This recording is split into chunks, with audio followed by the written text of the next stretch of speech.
తెలంగాణ ప్రజలందరూ కూడా. ఎందుకోసం అంటే పవన్ కళ్యాణ్ ఎక్కడికి పోయినా జనం వస్తారు, లక్షల లక్షల మంది వస్తారు.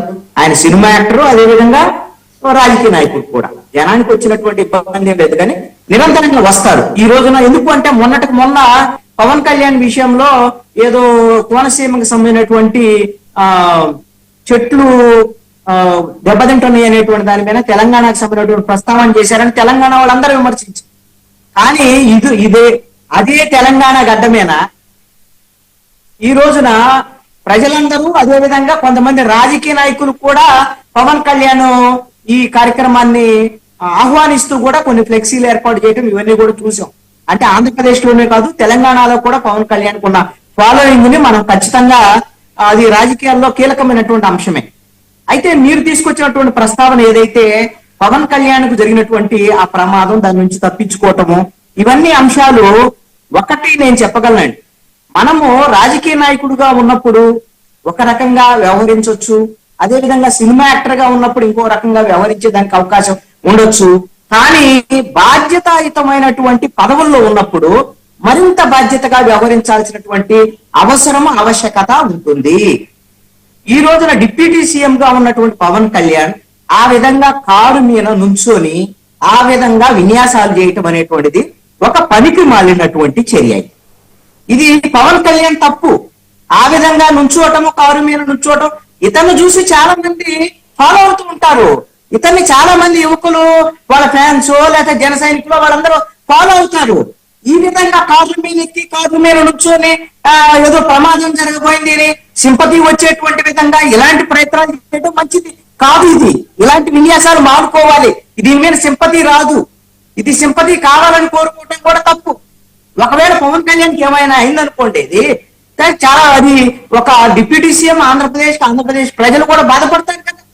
ఒక బాధ్యతాయుతమైన స్థానంలో ఉన్నప్పుడు ఆ విధంగా కారు ఎక్కి నుంచోటం ఏంటంటే ఖచ్చితంగా పనికిమాలిన పని. అది డిప్యూటీ సీఎం ఇప్పుడున్నప్పుడు ఆ స్థానంలో ఎంత జాగ్రత్తగా ఉండాలి. అంతకు ముందు ఇప్పటికి వెళ్ళేటప్పుడు ఆయన జనసేన పార్టీకి సంబంధించిన నాయకుడు, ఎమ్మెల్యే కూడా కాదు. కాబట్టి ఆ రోజున వెళ్ళినటువంటి తీరు, వ్యవహారము, మాట్లాడినటువంటి దాంట్లో ఏదో సినిమా యాక్టర్ కాబట్టి ఇలా వ్యవహరించాడని అనుకోవచ్చు. ఇప్పుడు బాధ్యతాయుతమైన స్థానంలో ఉండి నేను ఇంతమంది ఫాలో అవుతుంటే నువ్వు వెళ్ళి అక్కడ పిచ్చి పనులు చేసి నీకేదో ప్రమాదం జరగబోతుంది అనేటువంటి విధంగా, దానికి ఇప్పుడు మనోహర్ దేవ్ గారు ఏం చెప్తున్నారు, ఆయనకి ఇంకా భద్రత కల్పించాలండి, ఆయనకి ప్రమాదం ఉంది. ఇది ఆయన చేసే పనుల వల్ల ప్రమాదం వస్తే ఎవడు భద్రత కల్పిస్తాడు? ఇలాంటి పిచ్చి పనులు చేస్తే భద్రతకి ముప్పు రాకుండా ఏమవుతుంది? ఇప్పుడు కారు ఎక్కి నుంచుంటే కరెంటు తీగలు తగిలితే ఎవరిది బాధ్యత? పవన్ కళ్యాణ్ వేరే వాళ్ళదా? ఎవరైనా దాని కుట్రలు చేస్తారా? కొన్ని కాదండి, కొన్ని అంశాల్లో ఇప్పుడు కారు ఎక్కడం అన్నది అదేం చంద్రబాబు నాయుడు గారే కారు ఎక్కి మాట్లాడే సందర్భాలు లేవు కదా. ఏమండి, కారు ఎక్కి మాట్లాడటానికి కారుకు సంబంధించినటువంటి విషయంలో ఒక ప్రచార రథాలు ఉంటాయి, దానికి సంబంధించినటువంటి ఏర్పాట్లు ఉంటాయి. అలాంటి వాటి మీద నుంచొని అభివాదాలు చేయటము, మీటింగులు చెప్పడం అందరూ యాక్సెప్ట్ చేస్తారు. ఆయన నుంచున్న కారు ఏంటిది? ప్రయాణం చేసే కావాలని చేయడం కదా, అక్కడ క్రౌడ్ కదా, అక్కడ క్రౌడ్ తప్పలేని పరిస్థితి. నువ్వు ఆగినటువంటి కారు మీద నుంచొని అభివాదం చెయ్యి. నువ్వు ప్రయాణించేటువంటి కారు మీద చేసి అక్కడ కరెంటు తీగలు తగలబోయినాయి, ప్రమాదం జరగబోయింది అనేటువంటి విధంగా చెప్పటము, ఆ ప్రమాదానికి ఒకవేళ జరిగితే ఎవరు దానికి బాధ్యులు? పవన్ కళ్యాణ్ కాకుండా ఇంకెవరన్నా ఉన్నారా? ఆయనతో పాటు సెక్యూరిటీ గార్డు కూడా సమస్య. అక్కడ చూసేటువంటి అసలు వాళ్ళని ఆయన ఫాలో అయ్యేటువంటి యువకులకి నువ్వే సందేశం ఇస్తున్నావు ఒక డిప్యూటీ సీఎం గా? ఇలాంటి పనులు మానుకోవాలి పవన్ కళ్యాణ్. దీన్ని పిచ్చి చేష్టల కింద చూస్తారు. నేను వాడే పదాలు ఒకవేళ బాధ కలిగిస్తే బాధ కలిగొచ్చామా జన సైనికులకి. తప్పు చేస్తే ఎవరైనా తప్పే, ఎవరు చేసినా అది పిచ్చి పనే అంటారు. కాబట్టి భవిష్యత్తులో ఇలాంటి చేయకుండా ఉండాలి పవన్ కళ్యాణ్ అని నేను చెప్తున్నాను. ఆయన ప్రాణాలకి ఏమి జరగకూడదని, ఆయన ప్రాణాలకు ముప్పు కల్పించేటువంటి ప్రయత్నం ఎవ్వరూ చెయ్యరు. రాజకీయాల్లో ఆత్మహత్యలు ఉంటాయి కానీ హత్యలు ఏమి ఉండవు. ఎవరిని చంపడానికి ప్రయత్నం చెయ్యరు. ఇది అందరికీ తెలిసినటువంటి విషయమే. ఇప్పుడు ఉన్నటువంటి పరిస్థితుల్లో ఆంధ్రప్రదేశ్ సంబంధించినటువంటి రాజకీయాలు ఎలా ఉన్నాయి ఏంటి అని చూస్తున్నాం కదా. ఆయన చంపాలనేటువంటి దాన్ని ఎవరు అనుకుంటారు? ఎవరు అనుకోరు. ఇక జగన్మోహన్ రెడ్డికి సంబంధించినటువంటి యాత్రకు సంబంధించినటువంటి విషయానికి వచ్చేసరికల్లా, జగన్మోహన్ రెడ్డి ఇప్పుడు మోహన్ రెడ్డి గారు మీ పరువు నిట్ట నిలువున తీశాడు. ఎందుకు అంటే మీకు ఒక సమాచారం ఉంది ఒక జర్నలిస్ట్ గా. ఏది ఏదో మాజీ ముఖ్యమంత్రి ఇప్పటికైనా సంవత్సరంన్నర తర్వాత 2 సంవత్సరాల తర్వాత అన్న జనంలోకి పోబోతున్నాడు, జనంలోకి వెళ్తే ఏదో ఒక ప్రయత్నం చేస్తాడు, జనం తరపున ఏదో మాట్లాడతాడు అనే దాని మీద మీరు ఒక సమాచారం తీసుకొని ఎస్ జగన్మోహన్ రెడ్డి జనంలోకి వెళ్ళబోతున్నాడని మీరు ఒక డిబేట్ పెట్టారు.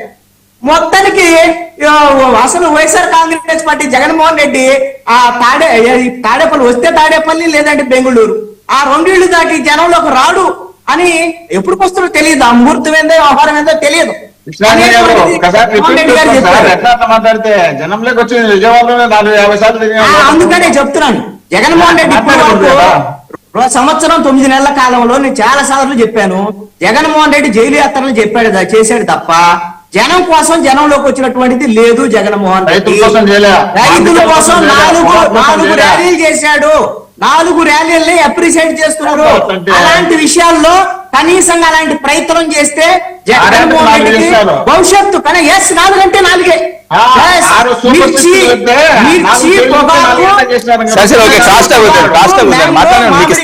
మామిడి అరటి రైతులు ఈ 4 యాత్రలు తప్ప అన్ని జైలు యాత్రలే చేసింది. ఏ సమస్యల మీద వచ్చాడండి, ఏ సమస్యల మీద పోరాడాడండి, ఏం చేశాడండి?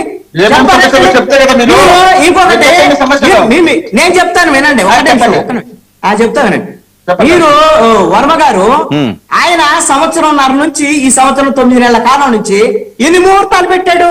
అదిగో పార్లమెంటు నియోజకవర్గాలకు వస్తున్నాడు, బస చేస్తున్నాడు, ఇదిగో వారంలో 2 రోజులు ఉంటాడు, 3 రోజులు ఉంటాడు. ఇవన్నీ వైఎస్ఆర్ కాంగ్రెస్ పార్టీ అఫీషియల్ గా రిలీజ్ చేసినటువంటి విషయాలు. ముందుకెళ్ళలేదు. జగన్మోహన్ రెడ్డికి జనం అంటే ఆంధ్రప్రదేశ్ ప్రజలంటే కోపం ఉంది. జగన్మోహన్ రెడ్డిని ఆంధ్రప్రదేశ్ ప్రజలు తిరస్కరించారు. తిరస్కరించబడ్డ నాయకుడు జగన్మోహన్ రెడ్డి. అందుకని జగన్మోహన్ రెడ్డి ఆంధ్రప్రదేశ్ ప్రజల పట్ల తీవ్రమైన కోపంతో ఉండి జనాన్ని దగ్గరకు రావాలి అని అంటే జగన్మోహన్ రెడ్డికి అందుకనే మనసు ఒప్పటం లేదు. జగన్ సమస్యలు ఉన్నాయని వీళ్ళందరూ చెప్తారు. ఏం సెక్యూరిటీ కావాలంటే అయ్యా ముఖ్యమంత్రిగా ఉన్నప్పుడేమో బారికెట్లు పెట్టుకొని పరదాలు కట్టుకొని అవన్నీ చేసి జనం దగ్గరకు రాకుండా ఆ రోజు సెక్యూరిటీ అంటే ఇప్పుడు పదవి పోయిన తర్వాత ముఖ్యమంత్రి అయిన తర్వాత మూల కూర్చోబెట్టిన తర్వాత కూడా ప్రజల్లోకి రాకపోతే ఇక ఎప్పుడు మీరు ప్రజల్లోకి వచ్చేది? ప్రజలు మిమ్మల్ని ఎందుకు గౌరవించాలి, ఎందుకు మిమ్మల్ని ఎన్నుకోవాలి భవిష్యత్తులో? ఇది మీకు అసలుకి ఏ విధంగా ప్రజల్లోకి వచ్చేటువంటి ఆలోచన కూడా లేదు అడుగుతున్నారు. భద్రత కావాలంట, అసెంబ్లీకి రావాలంటేనేమో ప్రత్యేక హోదా కావాలి, ఎంతసేపు మాట్లాడితే అంతసేపు మైక్ కావాలి, ప్రజల్లోకి వస్తేనేటువంటి భద్రత కావాలి. ఏ భద్రత కావాలండి? జనవరి చుట్టూ లేకుండా కమాండో ఫోర్స్ కావాలా? ఇవన్నీ కూడా మరి అవసరం అనుకుంటే మీకు హాట్ లైన్ లో మాట్లాడుతూ ఉంటారు కదా అమిత్ షా, నరేంద్ర మోడీ, ఆ విధంగా భద్రత తెచ్చుకోండి. మరి ఇక్కడ ఒక్కటే విషయం అండి, జగన్మోహన్ రెడ్డి ప్రతిపక్ష నాయకుడుగా ఎప్పుడైతే జనంలోకి వస్తాడో అప్పుడు మాత్రమే కనీసంగా ఒక రాజకీయ నాయకుడుగా, ఒక ప్రతిపక్ష నాయకుడిగా ప్రజలు గుర్తించేదానికి అవకాశం ఉంటుంది. ప్రజలైతే ప్రతిపక్ష నాయకుడిగా కూడా తిరస్కరించారు జగన్మోహన్ రెడ్డిని. జగన్మోహన్ రెడ్డి ప్రజల్లో ఉండటమే, ప్రజల్లో ఉంటేనే బలం, ప్రజల్లో ప్రజలు తిరస్కరిస్తారు అనేటువంటిది మాత్రం ఈ రోజున ఆంధ్రప్రదేశ్ విషయంలో ఒక్క మాట చెప్తాను. ఆంధ్రప్రదేశ్ ప్రజలు ఏ దౌర్భాగ్యం చేసుకున్నారో నాకు తెలియదు కానీ ఆంధ్రప్రదేశ్ ప్రజలు ఈ రోజున ఈ తీవ్రమైన మనోవేదనకు గురి అవ్వాల్సినటువంటి పరిస్థితులు అండి. ఎందుకు ఈ మాట చెప్తున్నా అంటే జగన్మోహన్ రెడ్డిని అలా ఓడించారు కాబట్టి ఆయన బెంగళూరులో పోయి కూర్చున్నాడు. సరే గెలిపించినటువంటి చంద్రబాబు నాయుడు, నారా లోకేష్